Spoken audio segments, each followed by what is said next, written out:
you, everybody. I'm very, very honored to be here. I am truly terrified. Um, See, I'm this geek. I normally do sharp, precise, technical talks. There will be an argument. So for me, every talk is an argument. There's a straight line of a piece of logic, of evidence that here is the problem and here's the solution and such like. Supriya said, I don't want any of that rubbish. I want you to talk about other things. So it's like, I'm terrified. Forgive me if I do stupid things. Um, I love being in this community. I was here last year for the first time. There is the widely used words like IQ and EQ, and I propose a third phrase. I propose the phrase DQ for dreamer coefficient. Okay? Dreamers are mad people. Dreamers are the egg that smashes itself against the wall, and that is the capability that is here in spades. And I want to talk a bit about that journey. So I'm a little bit older than all of you, so I feel I know one thing. I know how hard it is. Okay, it is brutally hard, and over we feel crushed, we feel dejected, we feel that this ain't working, and we feel depressed about everything.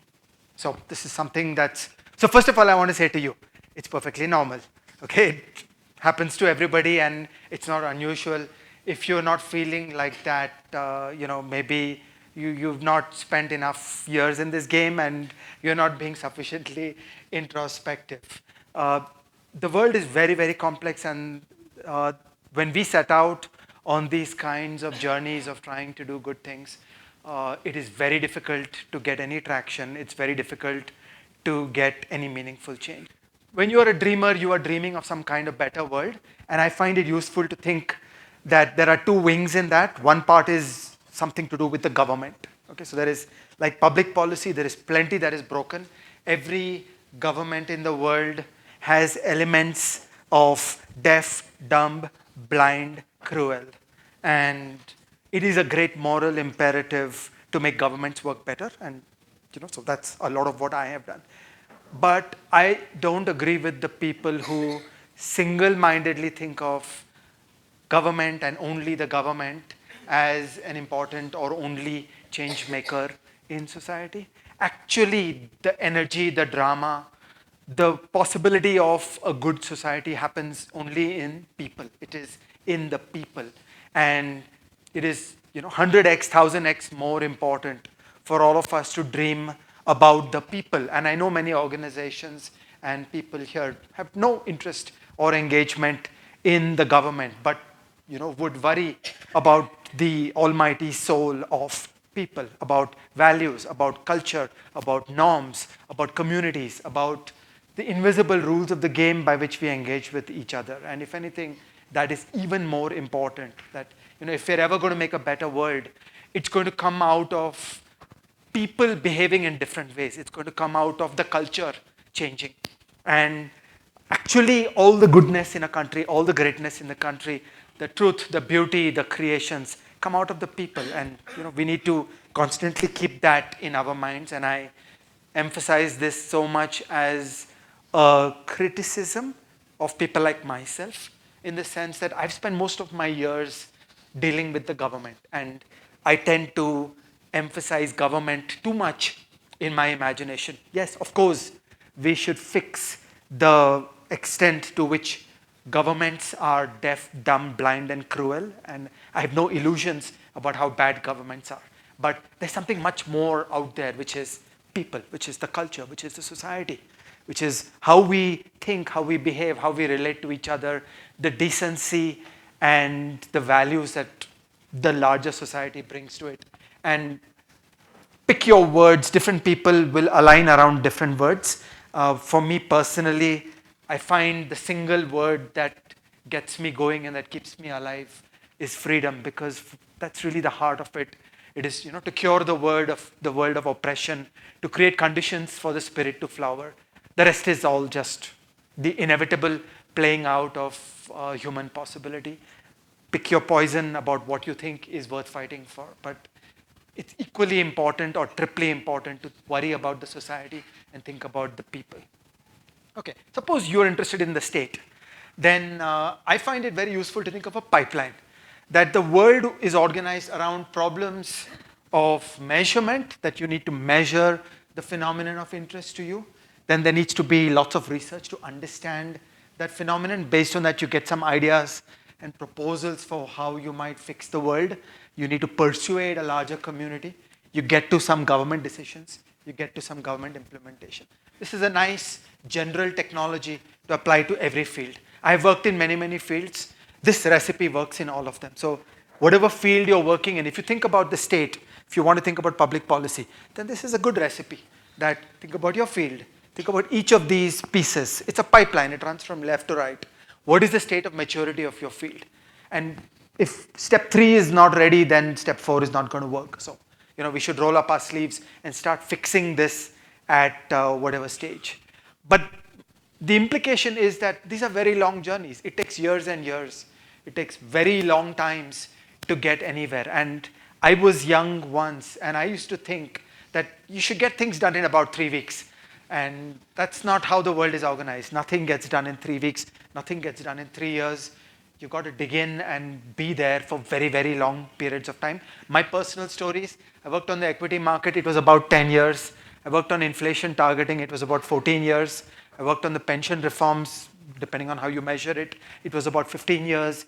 So 10, 20-year journeys. I think the biggest thing all of us need is the staying power. That we have to stay in these things for very long periods, and nothing gets done quickly. So, like reorganize your heart and your emotions to have staying power. That is the magic. And that's the easy part. That's the state. Okay? How do the people change?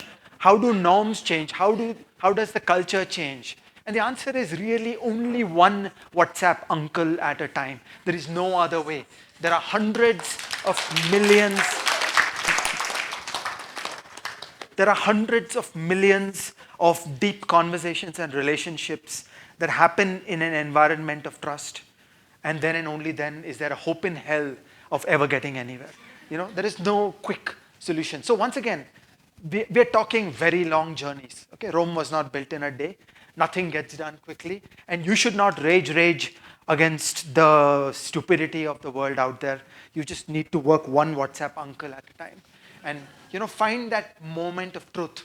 Find that moment of honesty where there is an engagement and there is a possibility of persuading somebody.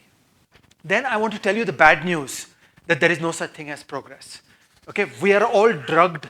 We're all being given the KoolAid that the world gets better. No, I want to say we in India particularly have been given a terrible KoolAid. Let me sketch that KoolAid. Okay, the KoolAid was that we had colonial rule, we had the British ruling India, and then we had this great independence movement. We had these wonderful people. Okay, we are the land of Gandhiji and Nehru and Tagore and C. Rajagopalachari and such like. And there was only one thing wrong with this country, that we had white people ruling this country.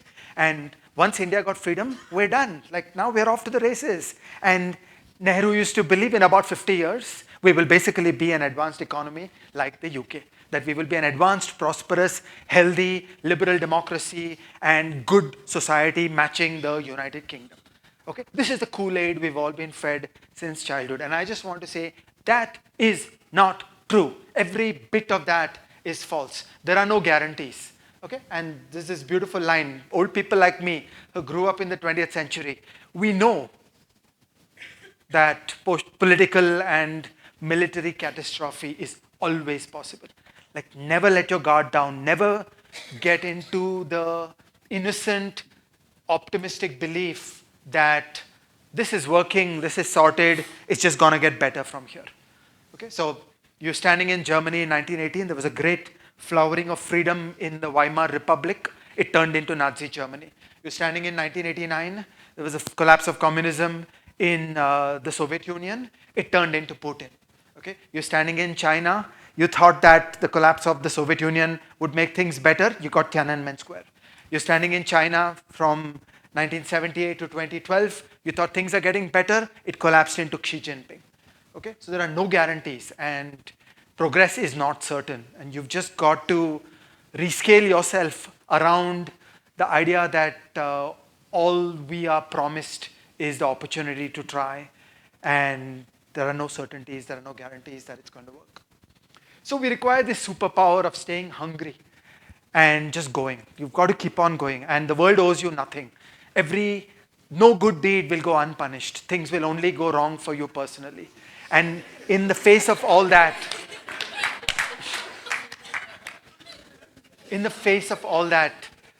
we've got to keep going. That is the superpower. There is a single defining feature. Because I've watched so many people burn out. I've watched so many wonderful young people try life with all their heart, and after 3 years, 5 years, 10 years, 15 years, get crushed and give up. And these are human tragedies. And these are my friends, these are my people, these are my young ones. I've seen it happen so many times. And I just want to say to you that police your heart, watch yourself, watch the reason to live, and stay in touch with that fire. And don't have any silly notion that things are going to be good. Things are going to be terrible. And it is your dharma to try. It is your reason in this planet, that you are here in this world and you're obliged to try, and there is nothing else. Don't ask for anything more than that. Because if you do, then things are going to go badly wrong. So what is my recipe? Okay, so we're all crazy in this room. Everybody in this room has a DQ that is off the charts. We are top 0.1 percentile of the world on madness, and each person will find their own rules of living and recipes to put all this together. I just want to describe my ways. Don't flit from one project to another. Stay engaged for very long times. Rock climbing analogies, do a siege style assault, not an alpine style assault.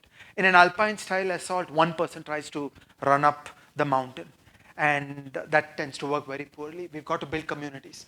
You've got to do it as a siege style assault. Many, many people have to work together. Whatever good things you want to do in the world, it doesn't work to be alone. We need to create communities. We need to create communities of imagination, communities of passion, communities of practice. That is the only way we'll ever make progress. Build knowledge, build community. Okay, we need the high ideas, and we need to work one WhatsApp uncle at a time. Neither should look down on the other. We need both. We need the high intellectualism, and we need that focus and attention and respect for one person at a time. Okay, both things have to be there in the world, otherwise it will slip up. So all the care and effort of talking well to one person at a time does not substitute for high knowledge. Okay, building a good society, building a good state, these are extreme intellectual projects. There's no running away from those high ideas. And then the high ideas don't get anything done. The actual life of change is one person at a time. My idea number 5, I've come to it a slow, long way. I was a stupid, mean, bad asshole for most of my life. It is an immense step forward for each of us. Just always give the other person the presumption of goodness. Okay, people are good. People are trying something. You may vehemently and completely disagree with what they are doing, but never lose sight that there's a human being there, and they are trying something. You may not agree with what they are trying, but the modern madness, the polarization, the hatred, it's just going to tear us all apart, and it's not a good way to work. And I want to say this in 2 different ways. There is an instrumental way, which is that you're never going to persuade another person if you think they're a bad person. And then I want to say this as a self-preservation way, which is you will burn out. There is no way for you to carry the poison in your heart of disliking other people and hating other people. The only way to live is to love the other, is to look for the good in the other, is to believe that inside each monster there is good, and it is our problem to see it and to find it and to kindle it and to blow oxygen on the goodness in the other. Then find fellow travelers. Okay? It's very hard doing this alone. And I mean this deeply, that we all have superficial friends, relationships, collaborators, employees, and so on. But you need a core. You need people who will be with you deeply and who have shared passions and shared values, because that's the only way to do this thing. I want to make a military analogy. It is said of a soldier that you don't fight for your country, you fight for your buddies. Okay? Really, that's it. That each of us, we need our buddies to be with each other, and where you care enough for them and they care enough for you, and we'll do things together. That's actually, that little platoon, 14 people, is the only organizing principle that actually works in this world. And think about what you will leave behind. for every 30-year-old in this room, I want to give you some terrible news. The terrible news is that you are going to have physical health and cognitive power till age 100. Okay? And you're going to dwindle away as a sad little person to 120. But you have 70 years ahead of you. So that's space. Okay, you've got the biggest resource of all. You've got time. And think of what you will do over those horizons. This is a huge amount of time, and all kinds of wonderful things are possible. But many, many things can go wrong. Many, many things will go wrong. Let me tell you things I've been through. I told you about 3 big journeys that I was in. Well, each of them went bad in horrible ways, in certain ways. I did work on the new pension system, and for some years we thought it was all done. Well, lo and behold, in the last few years, state by state, there are people reversing the reform, and there was a lack of community. There was a brief assault on the problem, and then the community disbanded, or the community, for many reasons, stopped working on this. And then it doesn't work, it doesn't hold, and then the whole thing fell apart, or has started falling apart. Similarly, I described to you work on the equity market and the inflation targeting. There was a remarkable world of thinking and action in the world of finance and macroeconomics, and I was part of that, and I was thrilled at the people that got to be my fellow travelers in that period. And it actually went to hell.